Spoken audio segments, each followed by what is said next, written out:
Why would you say I force feed my kids, leave them home alone, and beat them? Why would you lie? What was the sense of that? Y'all, it's Lovey here.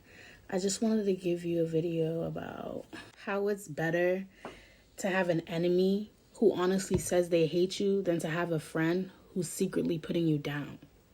I'm going to tell you about a story. It was with this girl. I'm going to call her Kiki for privacy purposes. I met her at this domestic violence shelter. What had happened was, let's get down to the nitty gritty. I was at work like usual, and this girl that she went to school with her, like preschool. How are you and your friend doing or something? She said something like that. Cool. She told me that you beat your kids. You be beating their ass for any little thing. What? What'd you say? Mind you, this is coming from a white woman. And not to try to, throw race out there. Me as a black mother. What? What do you mean she told you? When did she tell you this? She's like, oh, she just told me this last week. Girl, why are you now telling me? She's like, girl, I just, I'm telling you now. And I'm like, what else did she tell you? She told me how you force feed them. Like, if they don't want to eat something, you just shove it down their mouth. Like, you don't care. My sister, the same sister that knows I grew up in DCF custody, there's no way she did that. She told me that you be leaving them in the house alone for hours. I'm like, no, that's crazy. I believed her. You know why? Because every weekend I'm coming to work, she always got something new to say. Last weekend, she told me how you were late at coming home because pick up and give people rides. I'm like, she said that? Mind you, the type of person she is, she's very quiet, very timid to herself. Like, don't do confrontation or none of that. Like, she don't do none of that. She's very, So, like, I can't believe, you lying. And she was like, you was dropping off. I said, who? Dropping off who? As soon as she said her name, I knew she was lying. Because how the fuck did she know that? Because I just said, like, oh, sorry, I'm a little late, just dropping off so-and-so. Mind you, the woman I dropped off, she literally lives at the end of my street. There's a stop sign at the end of my street. She lives right there. If I'm getting off work and I know she's working, of course I'm giving you a ride home because we live on the fucking same street. Make it make sense. Like, make it make sense. Mind you, let's get to the part where I'm confronting her about it. We're sitting down. I wanted her to be as comfortable as possible. Because, what? You was comfortable saying all that you were saying, so continue staying comfortable. Cece told me that you said that I force feed my kids. I beat them and I leave them home alone. Why would you say all those things? Knowing that's a lie. I didn't say that. I don't know why she said that. I'm studying her body language. See, me, I studied psychology in high school and college, so I'm very on cue to body language. When people are lying, I could tell. Even if you're a stranger, even if it doesn't matter. Like, I can smell that. She's moving around, she's just looking around like, no, I didn't. Like, I don't know why. Can't look at me in my eye.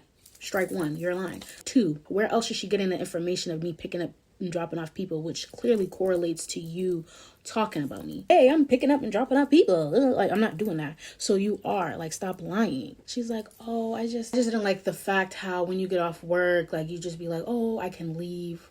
If I'm 2 minutes down the road, like, I could see the house from where, girl, go. You can go. Like, I'm right down I could see. Go home. That's what I mean when I be saying that. I'm confused. So because I be saying to leave, you don't want to leave them, that doesn't justify you making up lies like this. She could have called CPS. Or I don't even know how many people she's told that to at work. Mind you, I work in a hospital.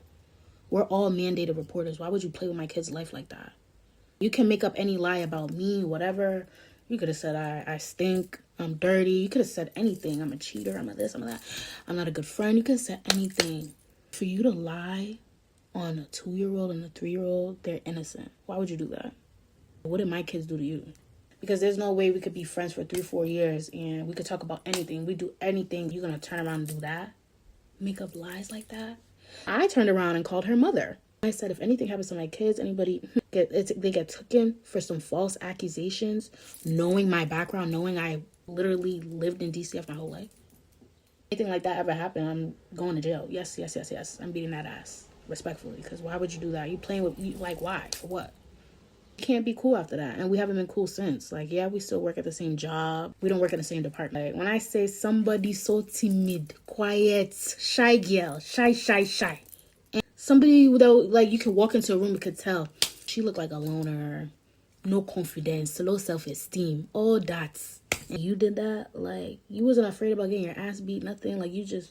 You playing with people's kids like that. I would never do that to your son. I would never do that, but you did that to me. It's cool. Mind you, she ran around everybody at work. Oh, my sissy, my sissy. So people knew, like, oh, that's your sister? Are you guys really sisters? They couldn't even tell if we were sisters or not, because we was always walking around saying that. You don't think that people are looking at you like you're weird? You refer me to the hospital. You refer me, this is what you do? Would you try to make me look like a fool? No. And she would throw little subliminals like, you're too friendly. You're always mad, giggly, and happy with people. You're always like, that's my personality. Because what am I walking around in, especially a hospital where people don't feel good already? You think people want to like see somebody with a stink face, rude? Even if you hate your job, your face don't got to say that. You got to walk in that bitch happy. How are you doing? You're going to have a good day today. That's the type of energy that you need to have, especially in the hospital, especially. Anywhere else, I don't know, but there, where people don't feel good, you don't know, you're the nurse or the next person you're working with could be going through a divorce or whatever the case is. You don't know what people are going through. A smile, ting. Sometimes that's all people really need. I be fake complimented too sometimes. Your hair looks great. The whole time look crazy. Going through a hard time or that day or whatever. Sometimes like that really made my day. When a pretty girl tell another pretty girl you look cute. I love when pretty girls do that. Make you feel so good. Girl, bye. You just a hater. You're gone. You're done. And my kids will never see you again. And that's just that. The thing that hurts me the most, like my kids know you. My kids called you auntie. My kids, you know what I'm saying? The inspiration post is, it is better to have an enemy who honestly says they hate you than to have a friend who's putting you down secretly.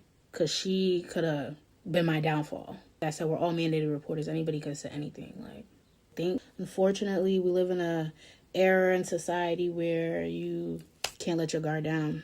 You can't be naive. You can't, it doesn't matter the duration of the friendship or whatever the case is. You really just got to be 10 toes aware. And it's really sad. Like, it's situations like this that makes me remember, like, girl, you can't be all like that for everybody. You can't be like that. You know what? Everybody, anybody. It's hard. It really is hard, especially when the person is showing you like they supposedly is down for you or care for you. They're showing up for you when you need it, and they're doing this, doing that, doing this for your kids. Like, people do stuff like that because there's a secret motive. Now, when somebody wants to be my friend or something, my guard is up. Not only is it up, please don't do nothing for me. Now give me a blood clot thing. Don't give me nothing. Please. For real, because are you going to ask me for this in a couple years from now? Or are you trying to do, you know what I mean? I will be posting more stories. Trust. That was just my victim number 1. Stay tuned. Tomorrow, I'm going to be real. I might post a story time looking beat because this took about 2 hours. And the fact that this side looks more snatched, this side, I'm just over it. With makeup, if you want to get better, you got to practice, baby. How did I miss that? Did I forget? I must have forgot. Subscribe, comment, like, and Facebook. Go look and see. Thank you. Have a good day.